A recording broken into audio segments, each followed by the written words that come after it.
The first sign is not darkness. It is hesitation.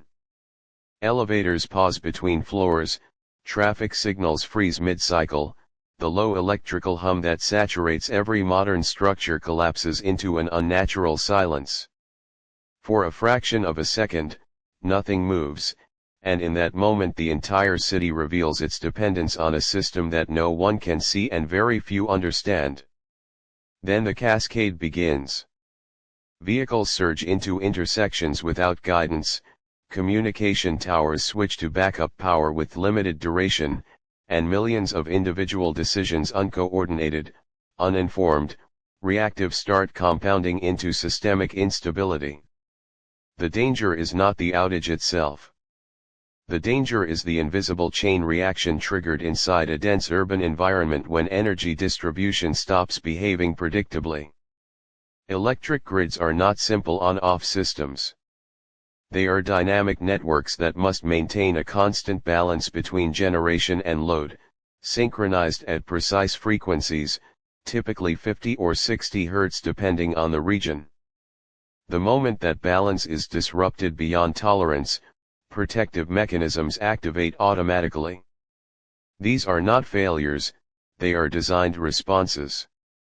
Substations isolate segments to prevent equipment damage, transmission lines disconnect to avoid overload, and generation plants trip offline to protect turbines from destructive oscillations.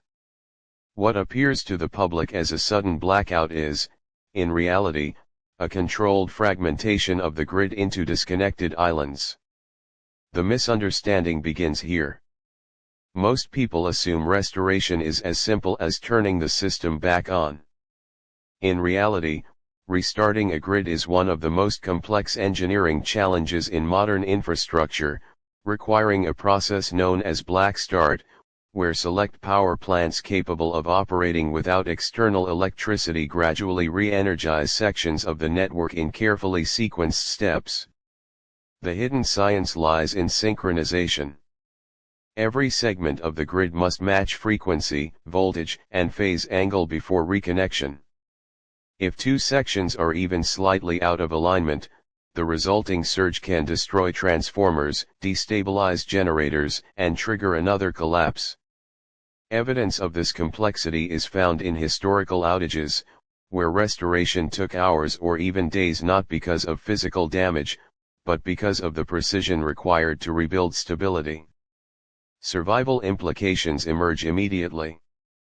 The assumption that power will return quickly leads to delayed action, and delay is the most dangerous variable in the early phase of a blackout.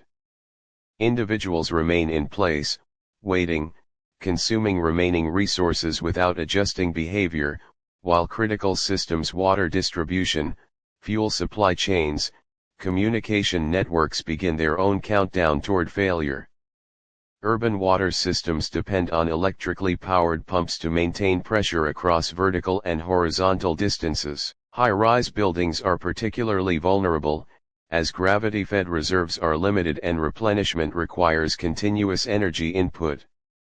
As backup generators activate, they draw from finite fuel reserves, often sized for hours, not days. The escalation is subtle.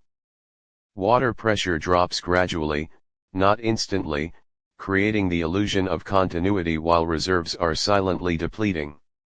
At the same time, wastewater systems begin to lose capacity, increasing the risk of contamination in densely populated areas. This is not immediate catastrophe, but it is the beginning of environmental degradation within the urban ecosystem. The next transition occurs in communication systems. Cellular networks rely on distributed infrastructure, each node powered independently but dependent on centralized coordination. When primary power fails, towers switch to battery backups, typically lasting between 4 to 8 hours under normal load.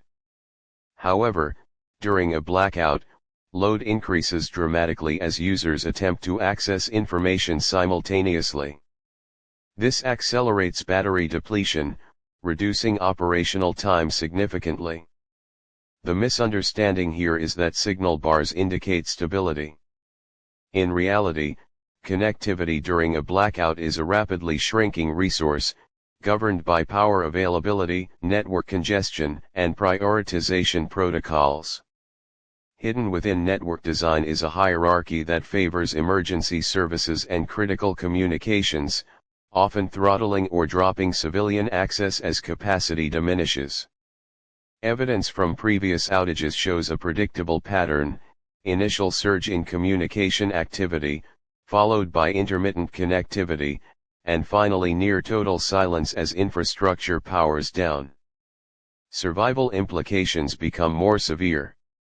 Without reliable communication, coordination between individuals collapses. Information becomes fragmented, outdated, or entirely absent, increasing reliance on assumption and rumor. This accelerates behavioral instability, particularly in high-density populations where uncertainty spreads faster than verified data. Transportation systems enter a parallel degradation. Modern traffic management relies heavily on synchronized signaling to regulate flow and prevent congestion. When signals fail, intersections revert to uncontrolled states, relying on human judgment under conditions of stress and reduced visibility. The immediate effect is not gridlock, but inefficiency. Small delays compound into larger disruptions, and as fuel consumption increases in idling vehicles, the pressure on fuel supply chains intensifies.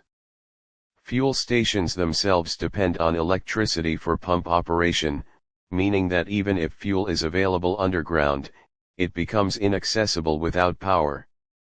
Backup generators at these locations are not universal and, where present, are limited by the same fuel constraints affecting all emergency systems. The hidden mechanism here is feedback amplification. Each disrupted system increases load on another. Transportation inefficiency delays emergency response, communication failure prevents coordination, water system degradation increases health risks, and all of these factors feed back into human behavior. Evidence from urban disaster studies consistently shows that system interdependence is the primary driver of escalation, not the initial triggering event. Survival implications shift from passive endurance to active adaptation. Individuals who recognize the interconnected nature of these failures adjust early, conserving resources, reducing movement, and prioritizing reliable information acquisition. As hours pass, the grid restoration process continues in the background, but it is constrained by multiple variables: availability of black start units, condition of transmission infrastructure, and the need to rebuild load gradually without triggering instability. This is not visible to the public, leading to a critical misunderstanding: silence is interpreted as inaction. In reality, engineers are working through a highly controlled sequence, but the pace is dictated by physics, not urgency. Voltage must be stabilized before load is added, frequency must remain within narrow margins, and each reconnection must be verified before proceeding. Any deviation risks resetting progress to zero. The escalation phase intensifies as backup systems begin to fail. Hospitals transition from primary power to generators, prioritizing critical functions while reducing non-essential operations.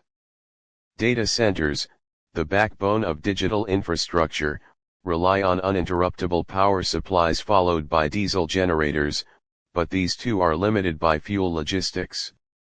Supply chains, already strained by transportation disruptions, begin to slow. Perishable goods degrade, refrigeration systems shut down, and the distribution of essential items becomes increasingly irregular. The transition into the next phase is marked not by a single event, but by a threshold being crossed. When multiple systems simultaneously approach the limits of their backup capacities, the urban environment shifts from temporary disruption to sustained crisis. At this point, the blackout is no longer an isolated incident within the power grid.